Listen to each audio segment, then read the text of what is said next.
My name is Frances Townsend, and I'm 22 years old. 2 weeks ago, I stood on a graduation stage in front of 3,000 people while my parents sat in the front row with faces so pale they looked frozen. They had come to watch my twin sister graduate from Whitmore University. They had no idea I was graduating too. They definitely didn't know I was the valedictorian. And they never imagined I would be the one standing behind the microphone giving the keynote speech. But this story didn't start at graduation. It started 4 years earlier, in my parents' living room, on a hot summer evening in 2021. That was the night my father looked me in the eyes and told me I wasn't worth investing in.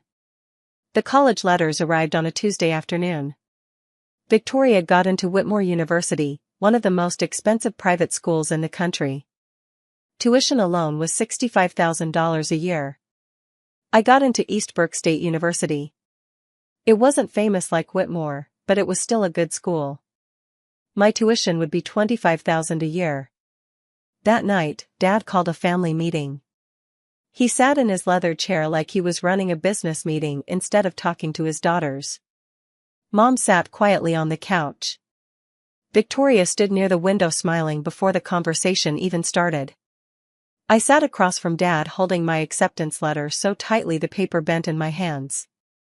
Dad cleared his throat. "Victoria," he said, "your mother and I have decided to fully pay for your education at Whitmore.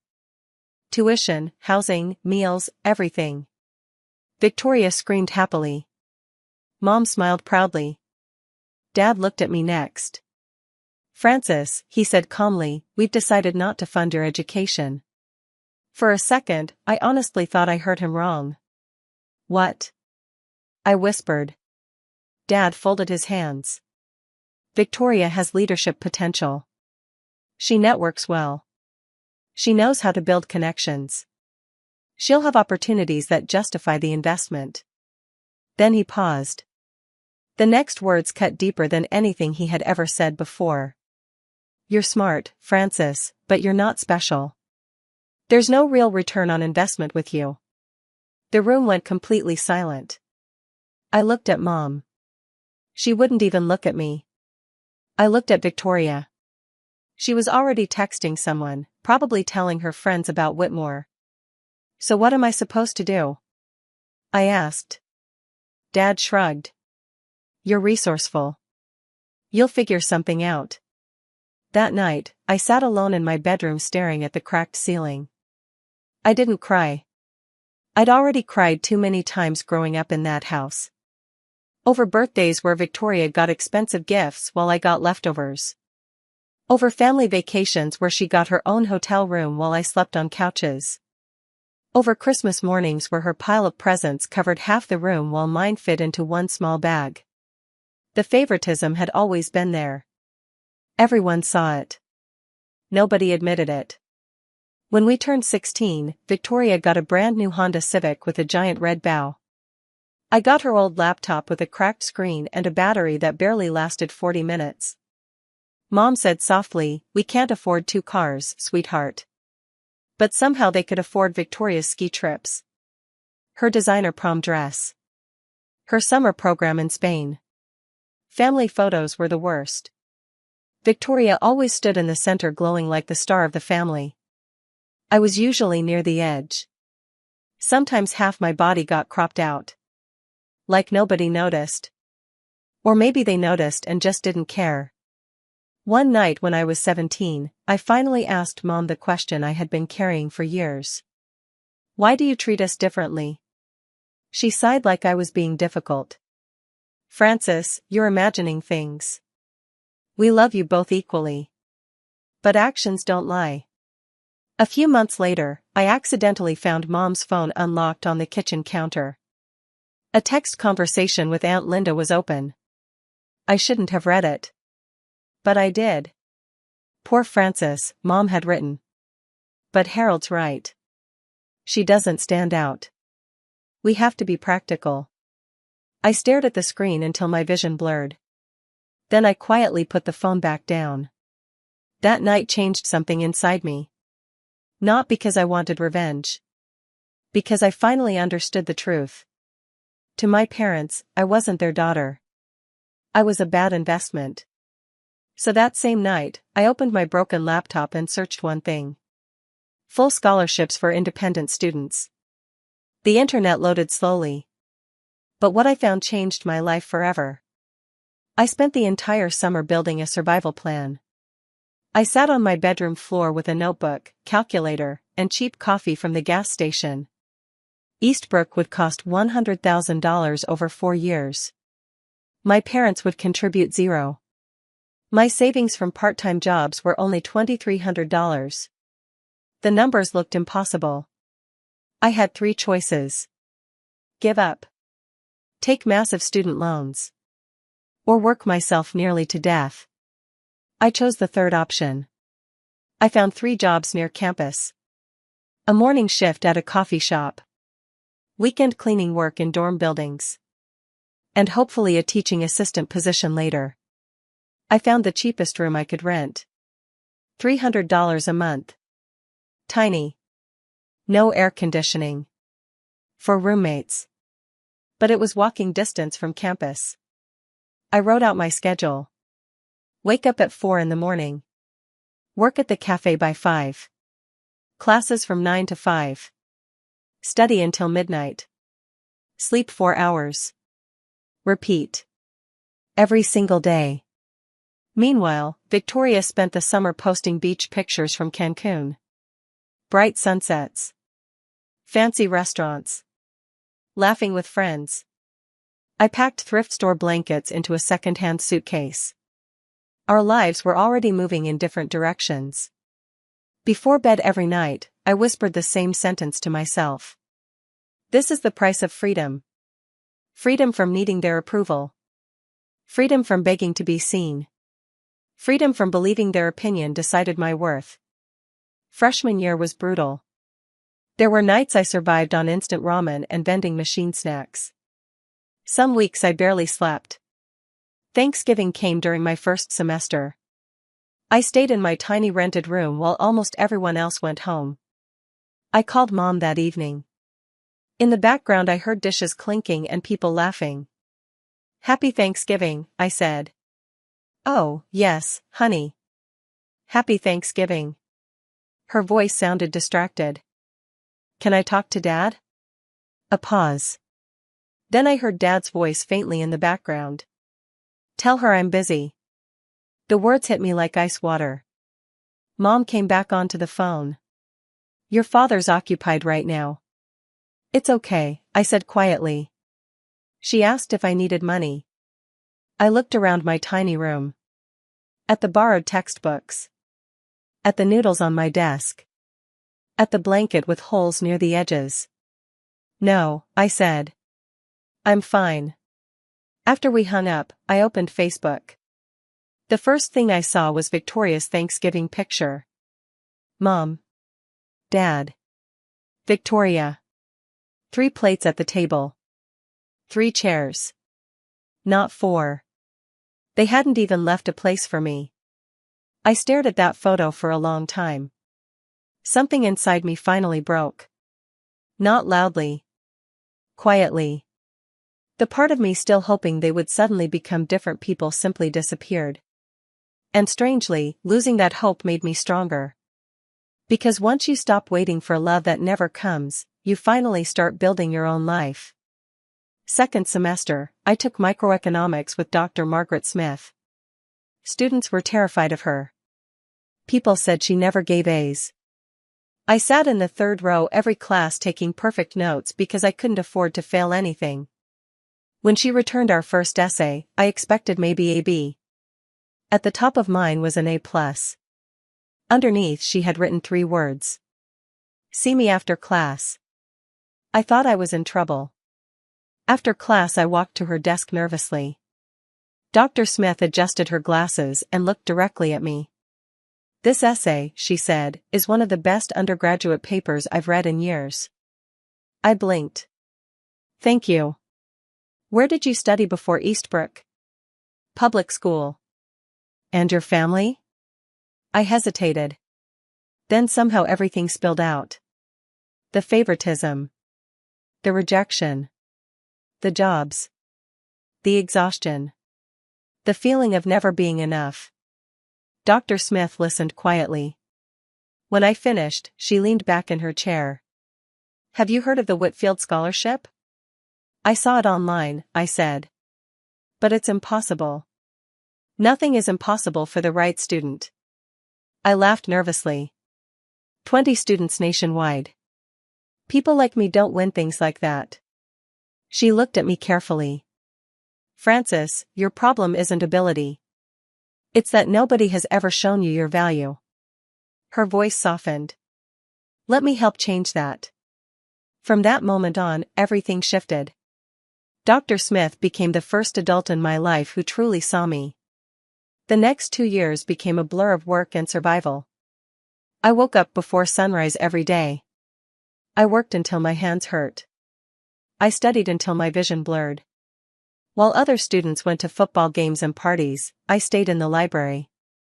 I built a perfect GPA one exhausting semester at a time. There were moments I nearly collapsed. Once I fainted during my coffee shop shift. The doctor said I was exhausted and dehydrated. I went back to work the next morning anyway.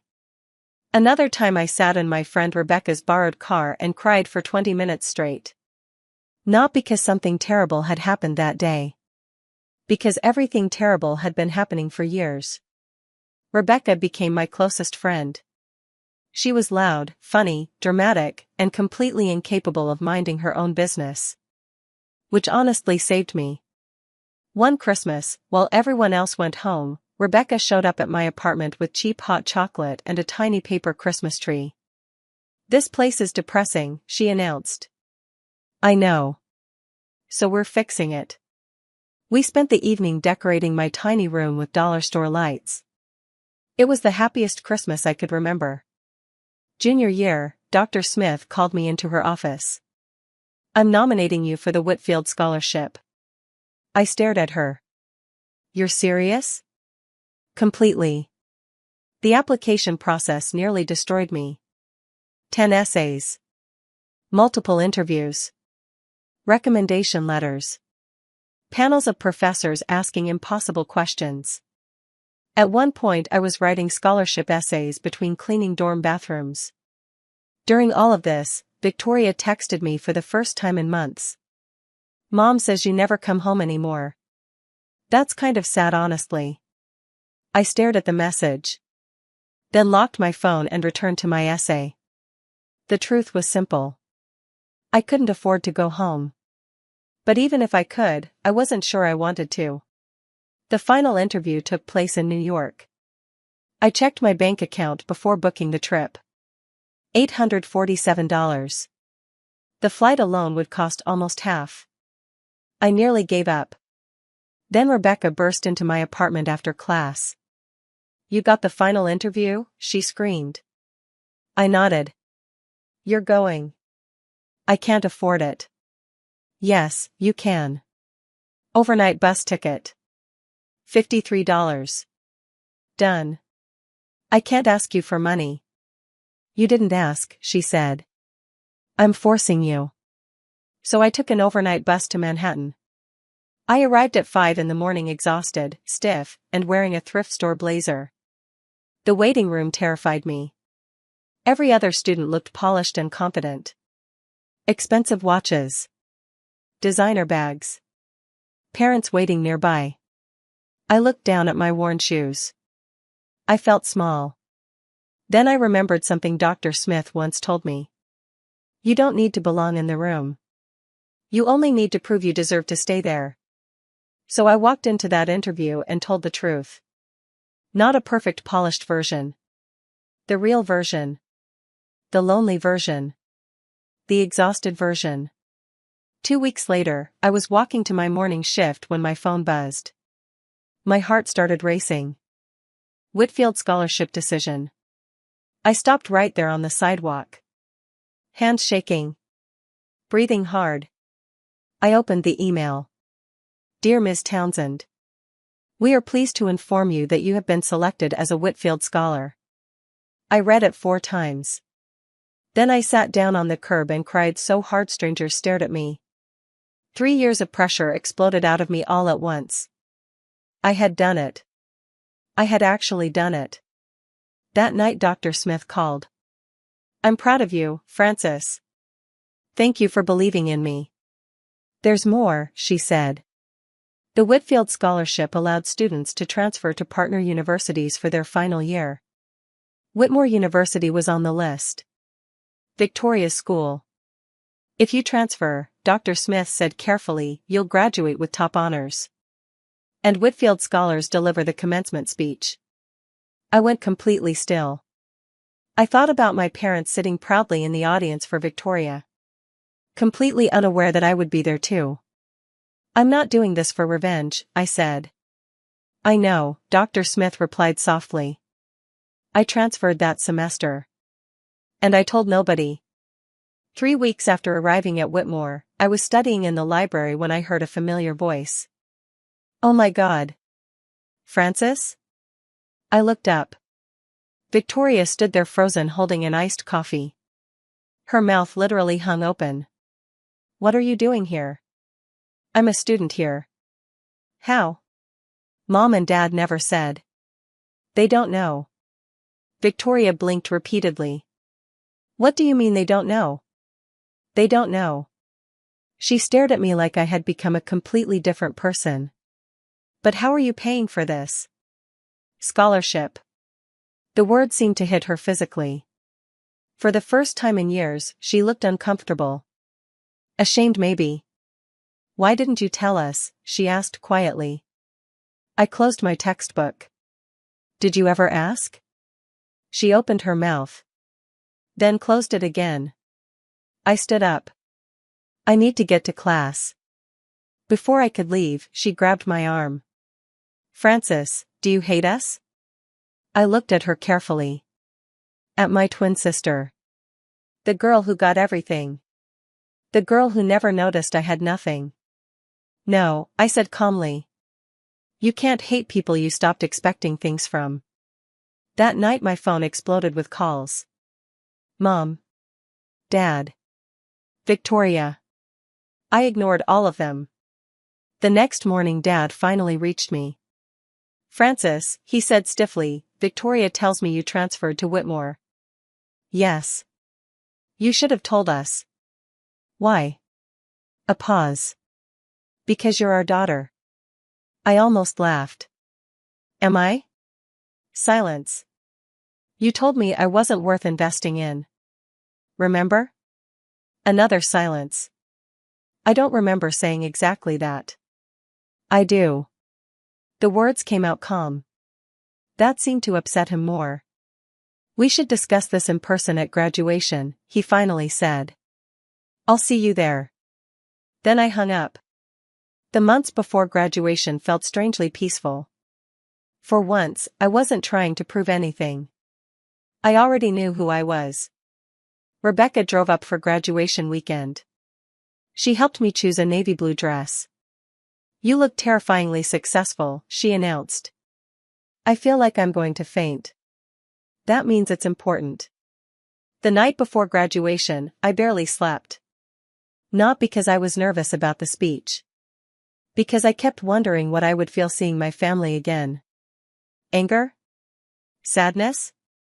Satisfaction? But around 3 in the morning, I finally realized the truth. I didn't want revenge. I just wanted freedom.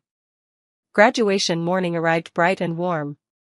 Whitmore Stadium held 3,000 people. Families filled the seats carrying flowers, balloons, cameras, and signs. I entered quietly through the faculty entrance. My graduation robe looked mostly normal. Except for the gold valedictorian sash across my shoulders. And the Whitfield Scholar medallion pinned near my chest. I sat in the front honors section near the stage. 20 feet away, Victoria laughed with her friends taking selfies. She still didn't know about the speech. Then I looked into the audience. Front row. Best seats in the stadium. Mom and Dad. Dad wore his expensive navy suit. Mom held a giant bouquet of roses. Between them sat an empty chair. Not for me. Probably for bags and coats. I stared at it longer than I should have. Dad adjusted his camera lens carefully, ready for Victoria's big moment. Neither of them had noticed me yet. The ceremony began. Speeches. Applause. Music. My heartbeat grew louder with every minute. Finally, the university president returned to the microphone. And now, he announced, it is my honor to introduce this year's valedictorian and Whitfield Scholar. A student who has shown extraordinary resilience, excellence, and determination. Mom leaned toward Dad smiling. Dad lifted his camera toward Victoria. Please welcome Frances Townsend. Everything stopped. Dad froze completely. Mom's bouquet slipped sideways. Victoria turned toward the stage so fast her graduation cap tilted. I stood slowly. 3,000 people applauded. I walked toward the podium. My heels clicked against the stage floor. The gold sash moved across my shoulders. And in the front row, my parents stared at me like they were seeing a ghost. Confusion. Recognition. Shock. Then complete silence. For the first time in my life, they were truly looking at me. I adjusted the microphone. Good morning, everyone. My voice sounded calm. Stronger than I felt. For years ago, someone told me I wasn't worth the investment. Mom's hand flew to her mouth. Dad's camera lowered slowly. The entire stadium went silent. I was told to expect less from my future because others expected less from me. I looked across the crowd. At first, that pain nearly destroyed me. I spoke about exhaustion. About working 3 jobs. About studying until midnight. About instant noodles and second-hand textbooks. About loneliness. About believing for years that love had to be earned. I kept waiting for someone else to decide I mattered, I said. Then one day I realized something important. I paused. The people around you do not define your value. The stadium stayed completely still. I stopped trying to prove other people wrong. I started proving myself right. I never mentioned my parents by name. I didn't need to. The truth was already sitting in the front row. The greatest gift I ever received was not money. It was the chance to discover who I was without anyone's approval. Mom was crying openly now. Dad looked completely shattered. To anyone who has ever been overlooked, underestimated, or ignored, I said softly, "You are enough. You always were." Then the applause exploded. 3,000 people rose to their feet. A standing ovation. The sound hit me like a wave. I stepped away from the microphone feeling strangely calm. Not victorious. Free. At the reception afterward, my parents approached me slowly through the crowd. Dad reached me first. "Frances," he said hoarsely, "why didn't you tell us?" I took a sip of sparkling water. "Did you ever ask?" He looked like I had slapped him. Mom stepped closer. "We're so sorry," she whispered. "We didn't know." "You knew enough," I replied quietly. Dad shook his head. "I made mistakes. You made choices." The words landed hard. He swallowed. "I was wrong." "Yes," I said. "You were." Mom reached for my hand. I stepped back. Not angrily. Just honestly. "I'm not trying to punish you," I said. "But I'm not the same person who left home 4 years ago." Dad looked completely lost. "What do you want from us?" I thought carefully before answering. "Nothing." His face fell. "That's the problem," I continued. "I don't need anything from you anymore." For the first time in my life, my father looked small. Then James Whitfield III approached and shook my hand. "Outstanding speech, Miss Townsend. The foundation is proud of you." My parents watched silently while one of the most respected men in the country praised the daughter they once dismissed. I saw the realization hit them fully. They hadn't just ignored me. They had completely misunderstood me. Mom started crying harder. Please come home this summer, she begged. No, I said gently. I have a job in New York. Dad stared at me. You're cutting us off? I'm setting boundaries. There was a difference. Victoria finally stepped closer. She looked nervous. Congratulations, she whispered. Thank you. I'm sorry, she said quietly. For not noticing. I looked at her for a long moment. Then nodded. We'll talk sometime. And I meant it. I walked away from them slowly. Not running. Not escaping. Just moving forward. Dr. Smith waited near the exit smiling proudly. You did well, she said. I looked back one final time at my family standing frozen in the crowd. I'm free, I whispered. And for the first time in my life, it was true. The fallout started immediately. Family friends asked my parents why they had never mentioned my scholarship. Dad's business partners praised my speech online. People called me inspiring. Resilient.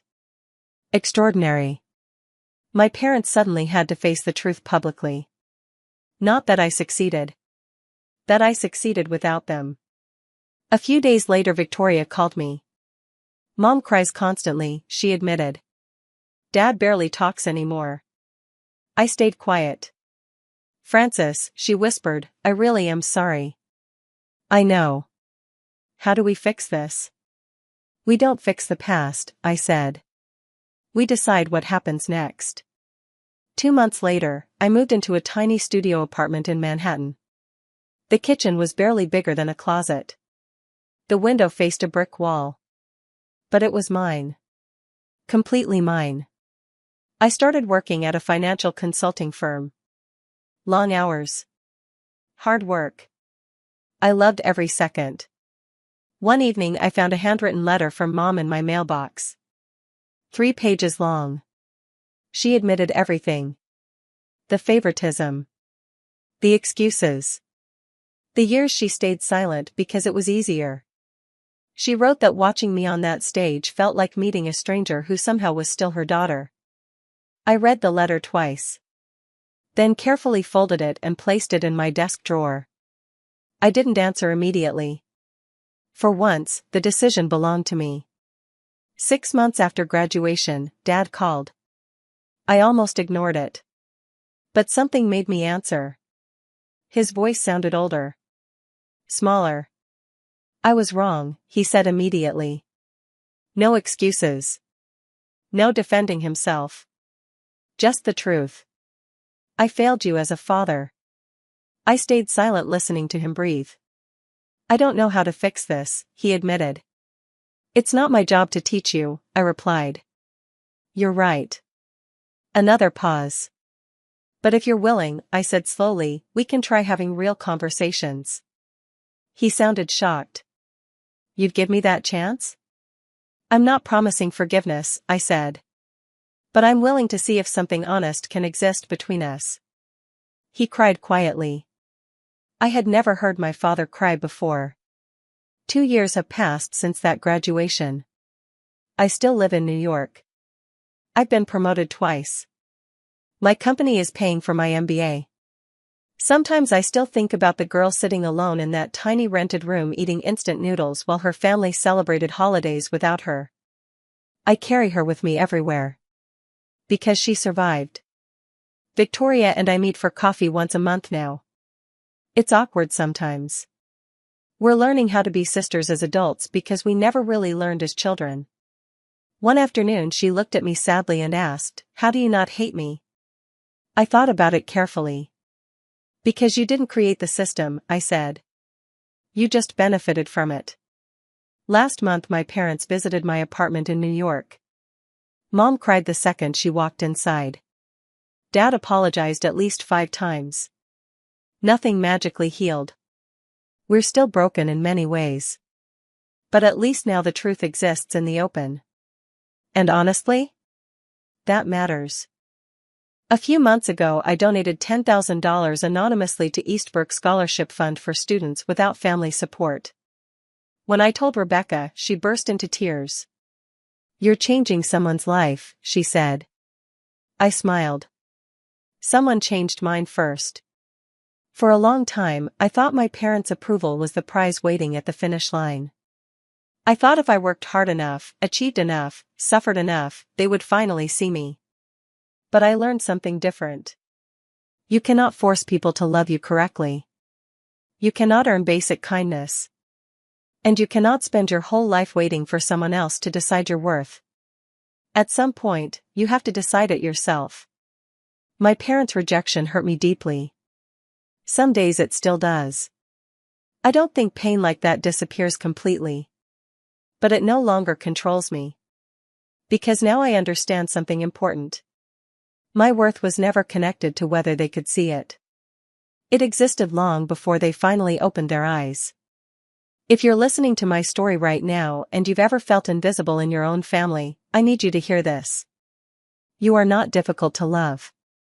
You are not less valuable because someone failed to appreciate you. And you do not need permission to believe in yourself. Protect your peace. Set boundaries. Build your own future. And never let someone else decide what your life is worth. Because if a girl once called not worth the investment could stand on a stage in front of 3,000 people as a Whitfield scholar and valedictorian, then you can survive too. You can rise too. And one day, you'll finally look in the mirror and realize something beautiful. You were enough all along. If this story moved you, don't forget to like the video and subscribe to the channel for more real-life stories like this. And tell me in the comments, what would you have done in my place?